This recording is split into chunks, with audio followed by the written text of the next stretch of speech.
सगळे सोयऱ्याबाबत जी अधिसूचना काढली ती रद्द करा, ही समिती रद्द करा अशी मागणी केलेली आहे मंत्री छगन भुजबळ यांनी। राष्ट्रीय ओबीसी महासंघाचे राष्ट्रीय अध्यक्ष डॉक्टर बबनराव तायवाडे सर आपल्यासोबत आहे।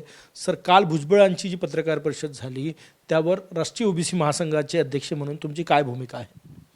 नाही, सध्या तरी मी काल पण बोललो की मी 25 आणि 26 दोन्ही तारखेला जे शासन निर्णय निघाले, शासनाने निर्णय काढला, त्याचा सखोल अभ्यास केल्यानंतर माझ्या हे लक्षात आलेलं आहे की ओबीसी समाजावर कुठल्याही प्रकारचा अन्याय झालेला नाही, ओबीसीमधून कुठल्याही प्रकारचं आरक्षण दिल्या गेलेलं नाही।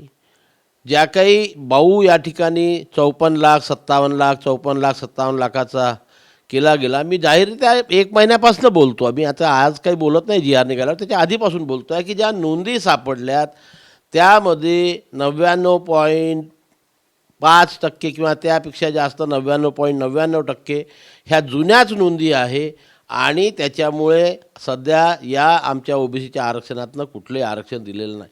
फक्त जे 0.0201% असेल, जसं सरकारने जी अधिकृत आकडेवारी 25 तारखेला जाहीर केली, 26 तारखेला, त्यामध्ये मराठवाडा विभागात म्हणजे छत्रपती संभाजीनगर विभागामध्ये 24/10/2023 नंतर 20,927 ह्या नोंदी दिलेल्या आहेत। पण त्यांच्या नोंदी सापडल्या म्हणजे 1967च्या पूर्वीचे पुरावे सापडले म्हणून त्यांना तशा प्रकारचे प्रमाणपत्र दिले। जर 1967च्या पूर्वीचा कुठल्याही व्यक्तीचा, कुठल्याही ज्या जाती ओबीसीमध्ये 400 जाती येतात त्यापैकी कुठल्याही जातीचा पुरावा जर सापडत असेल तर त्या व्यक्तीला त्या जातीचं आणि म्हणजेच ओबीसीचं प्रमाणपत्र देणं हे सरकारला बंधनकारक आहे। भुजबळांच्या भूमिकेला समर्थन आहे की नाही तुमचं हे सांगा? आजच्या घड्यात तरी आम्ही जोपर्यंत आमच्या संपूर्ण कार्यकारी मंडळाशी, जिल्हाध्यक्षाशी चर्चा करत नाही आणि यावर सखोल विचार करत नाही तोपर्यंत सध्या तरी आम्ही कुठल्याही प्रकारच्या आंदोलनाची भूमिका घेतलेली नाही। ते म्हटले की सगळे सोयरेबाबत मसुदाच रद्द करा, ती समिती रद्द करा, ते तुम्हाला वाटते आता? नाही, मी सगळ्या सोयऱ्यांचं सुद्धा जे पूर्ण वाचलेलं आहे, जी आधीची पद्धत आहे त्यालाच त्यांनी कायम ठेवलेली आहे। फक्त आधी वडील, आजोबा, पंजोबा हे शब्द होते, त्याच्याऐवजी आता त्यांनी काका पुतण्या शब्द टाकलेले। पितृसत्ताक पद्धतीच तिथे कायम ठेवलेली आहे, त्याच्यामध्ये कुठल्याही प्रकारचा बदल केलेला नाही आणि म्हणून सध्या तरी आणखी याचा पूर्ण अभ्यास करून नंतरच का योग्य तो निर्णय आमच्या संघटनेमार्फत घेतला जाईल। भुजबळ काल म्हटले त्यामध्ये त्या बैठकीमध्ये काल बरेच नेते होते, तुम्ही मात्र उपस्थित नव्हते? नाही, आपल्या सर्वांना माहिती आहे की माझ्याकडे कार्यक्रम होता आणि माझ्याकडे घरगुती कार्यक्रम असल्यामुळे मी गेलो नाही। मलासुद्धा निमंत्रण होतं पण माझ्याकडे कार्यक्रम असल्यामुळे मी गेलो नाही। आता त्यांचे ओबीसी मेळावे सुरू होत आहे, त्यानंतर राज्यभर यात्रा काढणार आहे, त्या यात्रेत राष्ट्रीय ओबीसी महासंघ म्हणून तुम्ही सहभागी होणार? नाही, आमच्या संघटनेची भूमिका जोपर्यंत स्पष्ट होत नाही, आमच्या पदाधिकाऱ्यांचं जोपर्यंत एकमत होत नाही तोपर्यंत मी त्याच्यावरती कुठलंही वक्तव्य करणार नाही। तुमच्या या बोलण्यावरून असं दिसते की तुम्ही काल जी भूमिका भुजबळ यांनी घेतली पत्रकार परिषदेत त्याला तुमचं समर्थन नाही असा तुमचा सूर आहे? सध्या तरी नाही। आम्ही सांगतोय की मी दाव्याने आधीपासून बोलतो आहे आणि आजही बोलतो आहे की ज्या काही नोंदी सापडल्या त्या सर्व नोंदी जुन्याच आहे, सर्व लोकांना प्रमाणपत्र मिळालेलं आहे। मी उदाहरणार्थ सांगितलं काल तुम्हाला की आमच्या नागपूरमध्ये 2,90,788 नोंदी सापडल्या असा रेकॉर्ड, सरकारी रेकॉर्ड सांगते आहे।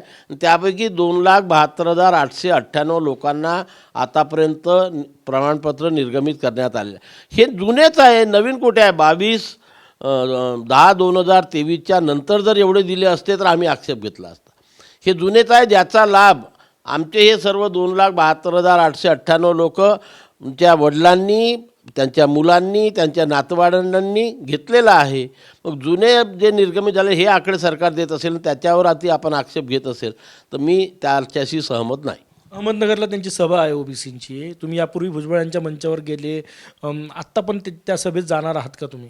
नाही, जोपर्यंत ह्या गोष्टी अभ्यासांती स्पष्ट होत नाही, मी अभ्यास केला, मी समाधानी आहे।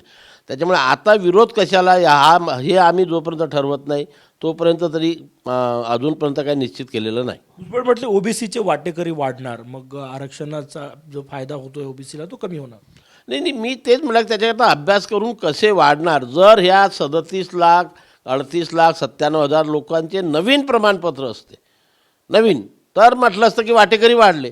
आता आमच्यासमोर जो आकडे आहेत आणि जे आम्ही बघतोय त्याच्यावरून कुठल्याही प्रकारचे वाटेकरी ओबीसीमध्ये वाढलेले नाही या मताचा मी सध्या तरी आहे. 57 लाख नोंदी सापडल्या सरकार म्हणतायत त्या.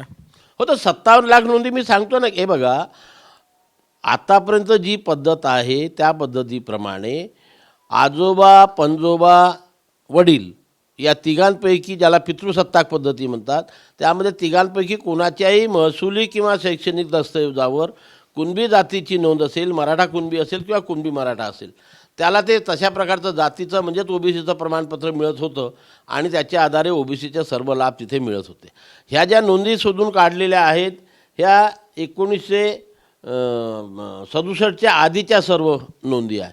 काल यांनी सुद्धा दिलेलं आहे की समाचार विभागामध्ये 86 ते 23 म्हणजे 67च्या पूर्वीच्या नोंदी असल्यामुळे आणि ते सर्व लोक उपभोग घेत असल्यामुळे नवीन वाटेकरी नाही.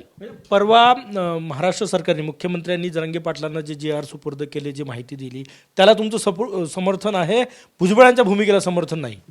नाही, समर्थन तसं नाही. सरकारने जी आकडेवारी या JRमध्ये जोडलेली आहे त्याच्या आधारे त्याचा अभ्यास केल्यावरती म्हणजे हे जे आकडे आपल्या नागपूर विभागातूनच मी सांगतो ना, त्याच्यावर म्हणजे कसं आहे की 9,42,208 आपल्या नागपूर 6 जिल्ह्यामध्ये नोंदी मिळाली. भुजबळांनी याचा अभ्यास नसन केला, ज्याचे आकडे तुम्ही आम्हाला सांगताय. आता काय त्यांनी त्यांची जेव्हा पुढे येईल तेव्हा बोलू, पण आज मी या मतावर ठाम आहे आणि मी आधीपासून बोलतो आहे. ही काही माझी नवीन भूमिका नाही आहे.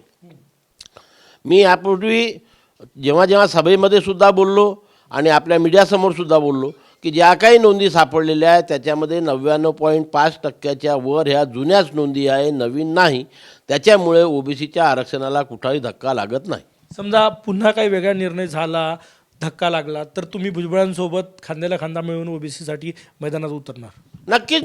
तो का ज्या दिवशी ओबीसी समाजावर अन्याय होतो आहे, ओबीसी समाजावर अन्याय होतो हे लक्षामध्ये येईल, त्या दिवशी आम्ही रस्त्यावरती पुन्हा उतरू. यावेळेससुद्धा ज्यावेळेस आंदोलकांनी आपली भूमिका घेतली, ओबीसी समाजातनं आरक्षण मागितलं, सरसकट कुणब्यांचे प्रमाणपत्र ची मागणी करण्यात आली, तेव्हा या राज्यामध्ये सर्वात पुढे येणारा राष्ट्रीय ओबीसी महासंघच होता.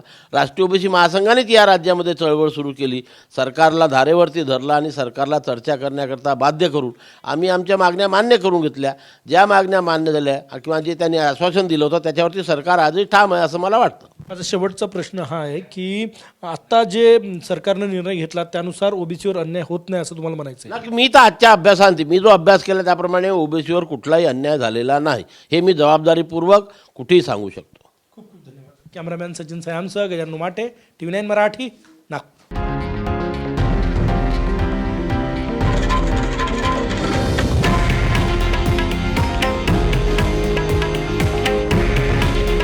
हे आहे देशातील नंबर 1 न्यूज नेटवर्क आणि आपण पाहत आहात TV9 मराठी. काळजी तुमची, हित महाराष्ट्राचं.